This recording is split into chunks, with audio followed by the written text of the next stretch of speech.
하늘의 말씀 봅니다.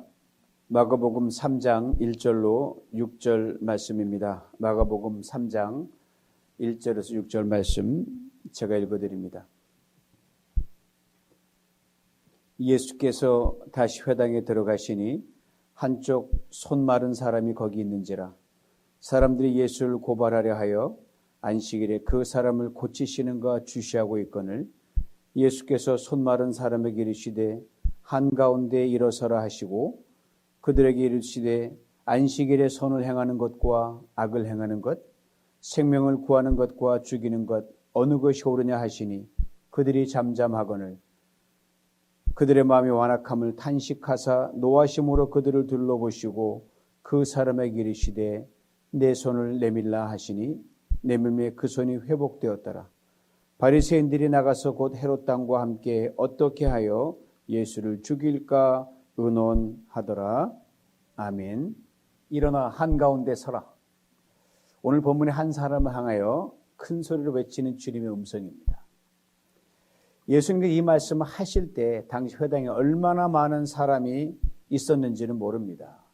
그러나 당시적 상황으로 볼 때 평일도 아닌 안식일이었기에 많은 사람들이 모였을 것으로 짐작합니다.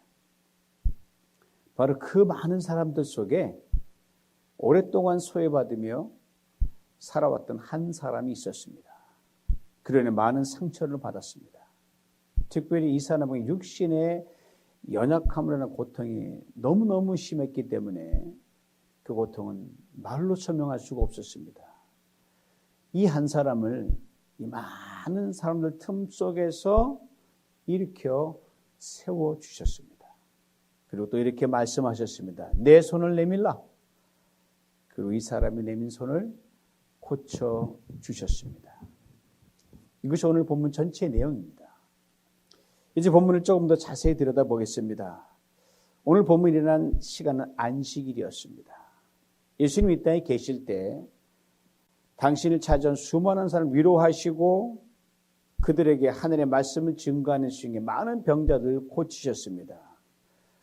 복음서의 기록에 하면 안식일을 특히 그런 많이 하셨는데 7번 정도 기록이 나옵니다. 복음서에 그러니까 셀 수 없이 많이 있었을 거예요. 그리고 그 안식일에 고칠 때마다 첨예하게 당시 내노라는 종교 지도자들과 첨예한 대립을 각을 세우셨습니다. 이유는 뭐냐? 왜 안식일에 너 그 일 하느냐? 이게 이유였어요. 주일날 쉬는데 왜 쉬냐 이 말이에요. 성경은 안식일에 아주 분명하게 성경 창세기 시작부터 이렇게 분명히 얘기합니다. 천지와 만물이 다 이루어지니라 하나님이 그가 하시던 일을 7째 날에 마치시니 그가 하시던 모든 일을 그치고 7째 날에 안식하시니라. 하나님이 그 7째 날을 복되게 하사 거룩하게 하셨으니 이는 하나님이 그 창조하시며 만드시던 모든 일을 마치시고 그날에 안식하셨음이니라. 세 가지를 우리에게 분명하게 말해줍니다. 첫째는 안식일은 쉼의 날이다. 저는 24시간 식당 돌리는 건 별로 반가워하지 않고 전에는 갔는데 이제는 안 갑니다. 둘째, 안식일은 복의 날입니다. 마지막은 안식일의 창설자, 즉 주인은 하나님이시란 말이에요. 그런데요, 하나님이 지으신 피조물 가운데 사람만이 하나님의 형상대로 지음을 받았잖아요. 고로 안식일의 최대 수혜자는 누구냐? 바로 여러분과 저 사람이란 말씀입니다. 그런데 세월이 많이 흐르면서 사람들이 여기 이런저런 조항을 덧붙여 놨어요. 예수님 당시 유대인들이 사용하는 율법 교재에는 무려 39가지 이거는 안식일에 하면 안 된다라는 이 조항을 다 달아놨어요. 이것도 하지 말라, 저것도 하지 말라. 근데 말입니다. 여러분 하지 말라가 얼마나 짐이 되는지 아시잖아요. 일반 백성들에게는 그냥 그날 걸어 그날 먹고 사는 거 버거운 그런 일반 백성들에게는 이 조항들이 보통 무거운 짐이 아니었더란 말입니다. 그래서 안식일이 하나님을 예배하고 성장을 찬양하라고 예배드리는 그날에 돼야 하는데 이거 오늘 내가 뭐 지켰나 이것만 따지다 보니까 이거 숨 막혀서 견딜 수가 없어요. 안식일을 그냥 지키는 거 형식화되어 버리고 교류화되어 버리고 종교화로 전락되어 버리고 말았습니다. 사람이 나중에 되어버린 거예요. 일요일에 안식일이 되면 마음의 거리를 활보하고 자유를 만끽하는 소위 말하는 부류들이 누구였냐? 종교적 특권층들 뿐이었습니다. 모든 사람이 쉼을 얻고 자유 행복을 누려야 하는 안식일이 수많은 사람들을 괴롭히고 감시하고 억누른 제도와 법이 되어버렸단 말입니다. 이 잃어버린 안식일의 의미를 되찾고 원위치로 돌려놓기 위하여 예수님께서는 당시 종교 지도자들과 한판 승부를 결코 피하지 않으셨습니다. 사람이 만들어 놓은 제도와 사람을 지으신 주님과의 정면 대결, 이것처럼 모순이 없어요. 주인이 누군데 주인에게 막 이 사람들이 엉겨붙는 거예요. 우리 주님은 사람을 참으로 중시하십니다. 그러므로 사람을 중시하자는 제도는요, 추호의 타입이 없으십니다.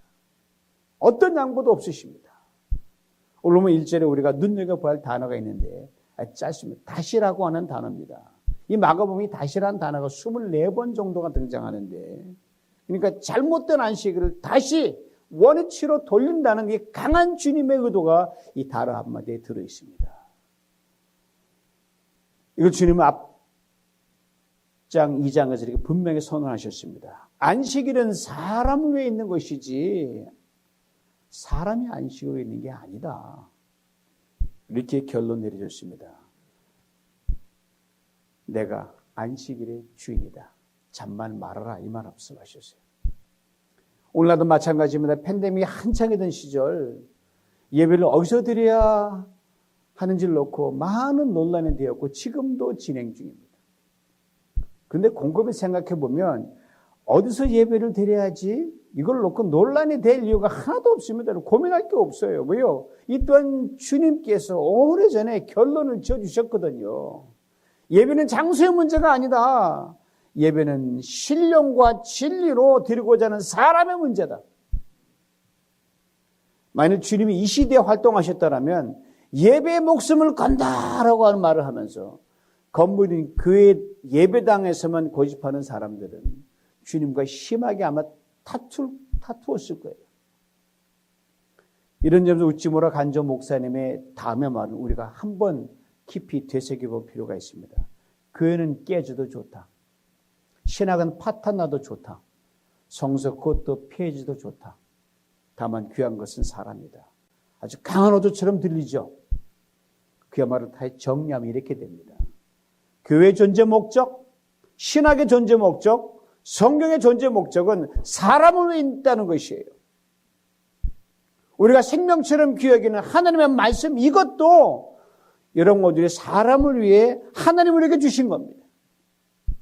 그런데 하나님의 말씀으로 대변되는 율법, 당시 종교지도자들은 사람을 살리고 회복시키고 회로하고 새롭게 하고 섬기는 게 아니라 사람을 정죄하고 억누르고 얽매는 방편으로 전락시켜 자기들 유리한 대로만 해석했다. 아주 못된 사람들이었어요. 이것을 예수님이 다시 원리대로 돌려놓으셨습니다. 그리고 이렇게 정리하셨어요. 율법과 모든 성경의 말씀은 곧 하나님 사랑, 이웃 사랑이다. 잔말 말아라 이 말이에요. 예수님이 땅에 30년 동안 목사로 태어나 무명으로 사셨습니다. 그리고 마지막 3년 하나님의 아들로 사셨습니다. 이른바 공생애라 그래요. 퍼블릭 라이프라 그래요. 개인의 삶을 다 내려놓으시고 오직 사람들을 다시 존귀한 존재로 돌려놓으시기 위해 목숨을 거셨어요.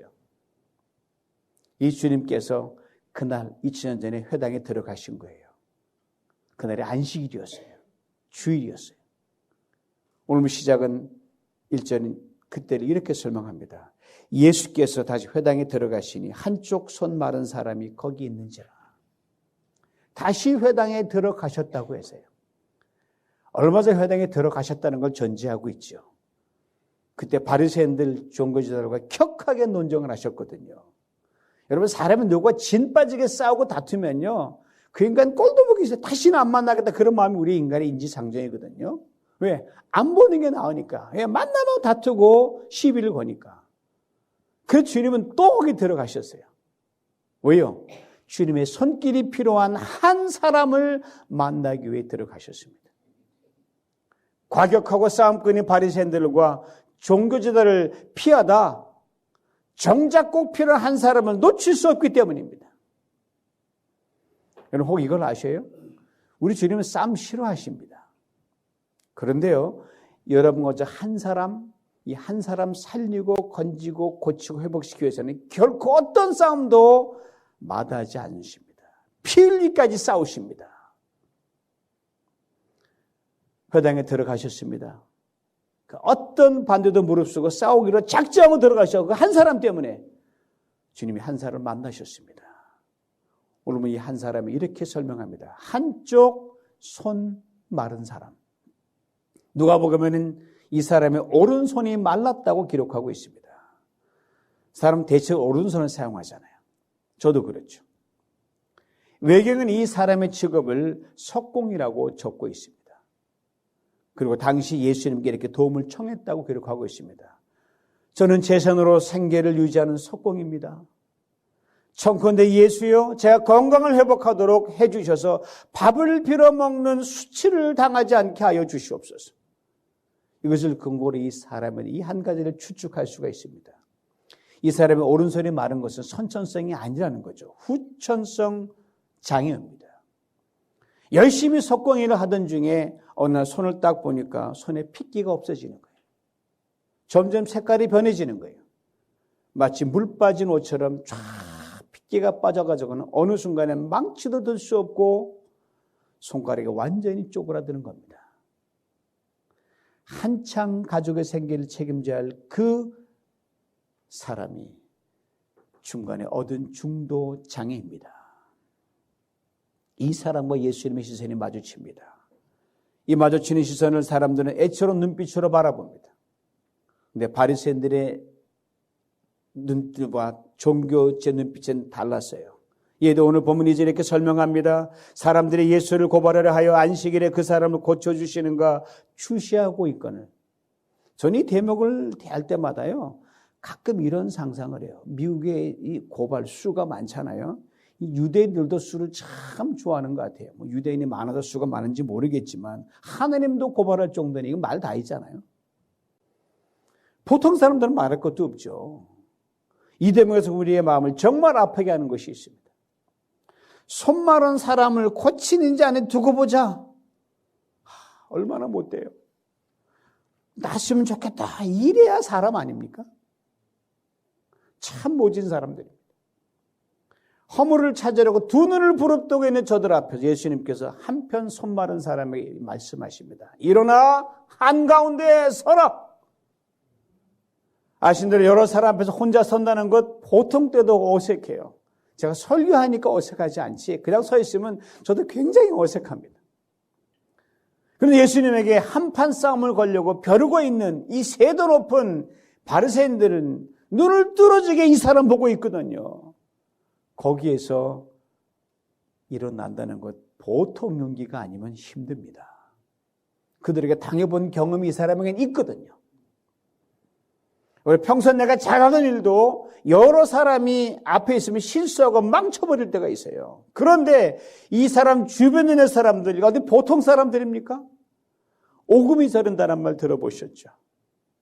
이 사람 분명 그랬을 거예요. 이 사람의 두려움을 누구보다 주님이 잘 아셨어요. 그리고 저들에게 주님이 기선을 제압하시는 말씀하십니다. 안식일에 선을 행하는 것과 악을 행하는 것, 생명을 구하는 것과 죽이는 것 어느 것이 옳으냐? 그 누구도 부인할 수 없도록 아주 선명한 흑백 논리의 말씀을 하셨습니다. 선과 악, 생명과 사망.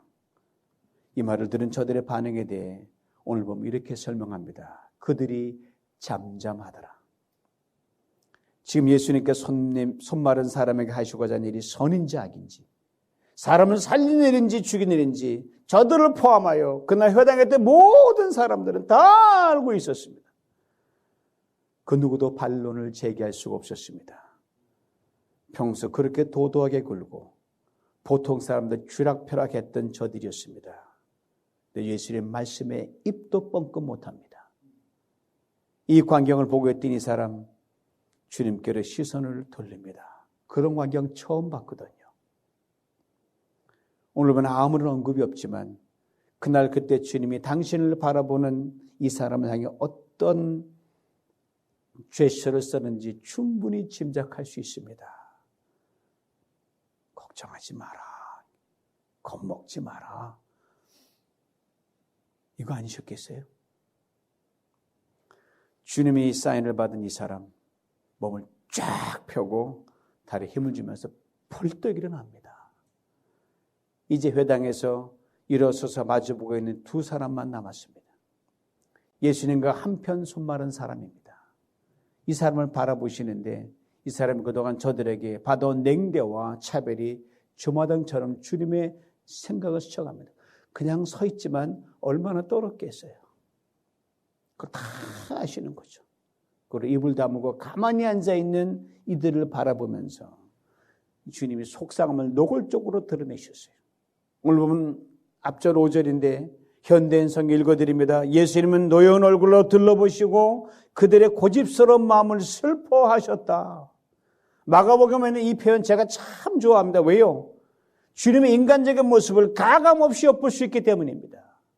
이 대목을 한가에 놓치지 말아야 합니다. 이것을.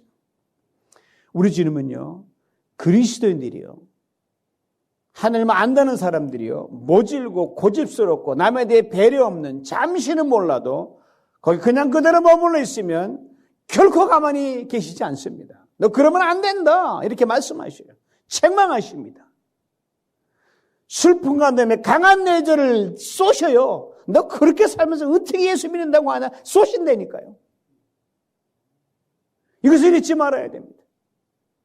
당시 바리새인들, 종교지도자 요즘 말하면 오랜 신앙생활한 신앙인의 전형 아닙니까?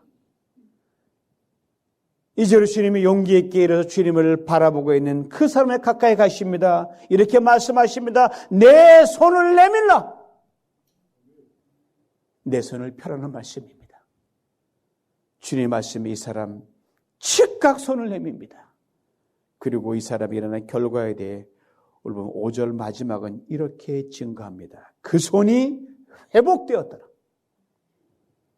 한편 손마른 사람이 내 손을 내밀라는 말씀에 즉각적으로 손을 내민 이 대목에 대해 윌리엄 바클리 목사님은 이렇게 멋진 주석을 달아놨어요. 들어보세요. 이 사람은 예수님이 못 쓰게 된 손을 뻗치라고 했을 때 아무런 이의도 제기하지 않았다. 그는 하고자 노력했고 예수님에게 준 힘에 의지하여 성공했다. 불가능이란 말은 그리스도 용어에는 추방돼야 만난 말이다. 그리고 한 유명한 과학자 말을 빌려서 이렇게 결론을 내립니다. 어렵다는 것과 불가능한 것과의 차이는 다만 불가능하다는 것이 시간적으로 좀 더 오래 걸린다는 것뿐이다. 그렇습니다. 예수 안에서 여러분과 저에게는 어려운 일이 있을지는 모릅니다. 많죠. 지금도 있죠. 그러나 불가능한 일은 결코 존재하지 않습니다. 비록 짧은 인생은 살지만 영원히 때 살기에 때는 불가능해 보이는 그 인생일도 영원의 시간 속에서 완벽하게 다 가능해지는 것이기에 가능케 되어 성취되는 것까지 다만 시간만 더 걸리느냐 안 걸리느냐의 차이만 있을 뿐이란 말씀입니다. 사랑하는 성도 여러분, 우린 지금 예수님 안에 있습니다. 아니 예수님이 지금 우리와 함께 계십니다. 아니 우리 안에 들어와 계십니다. 그리고 우리의 시선을 방해하는 것이 사람이든 세상의 크고 작은 사건이든 과감히 신경 뚝 할 수 있기를 원합니다. 그리고 함께 계신 주님께서 우리를 향해 눈짓 손짓으로 두려워 말라.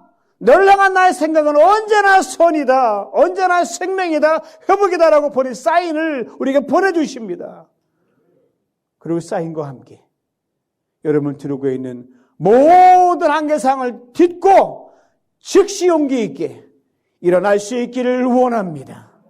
우리를 전후 사방으로 옥죄고 있는 현실의 한계 상황에서 벌떡 일어날 수 있기를 원합니다. 과거 우리를 무너지게 하고 약하게 만들었던 우리의 모든 트라우마를 과감히 밟고 일어설 수 있기를 원합니다. 오늘 여러분의 처한 상황, 여러분에게 속삭이는 모든 부정적인 말과 생각들, 세상의 모든 예측과 통계 수치들도 밟고 일어설 수 있기를 원합니다. 지금 주님이 여러분을 향한 동일한 말씀하십니다. 일어나 한가운데 서라. 이 말씀 믿음으로 일어날 수 있기를 원합니다. 여러분을 향해 눈짓 몸짓 이렇게 무언가의 의미로 사인을 주십니다. 두려워 말라. 너를 향한 나의 생각은 항상 선이다. 언제나 생명이다. 회복이다. 이 주님께 또 말씀하십니다. 내 손을 내밀라. 이 말씀에 주님 여러분 손을 내미십시오. 육신의 마른 손, 인생의 마른 손을 내미십시오. 그와 함께 깡마른 성격도 내미십시오. 모진 마음도 내미십시오. 편협한 마음도 내미십시오. 주님께서 여러분의 마른 손을 고쳐주실 줄 믿습니다. 메마른 심령을 생수로 촉촉히 적셔주실 줄 믿습니다. 주님이 펴주신 그 손을 가지고 여러분의 소중한 VIP로 달려가시기 바랍니다. 이민자의 삶의 이런저런 삶의 무게, 지난 인생의 일들 때문에 주저앉아 자신감 잃은 VIP들이 얼마나 많은지 몰라요. 움츠기는 그 소중한 VIP에게 이렇게 용기와 힘을 북돋아 줄 수 있기를 원합니다. 일어나 세상 가운데 당당히 서세요. 주님이 함께합니다. 나도 함께합니다. 주님께 손을 내미세요. 주님 당신의 굽어지고 메마른 손을 펴주십니다. 제가 그 손을 잡아드리겠습니다.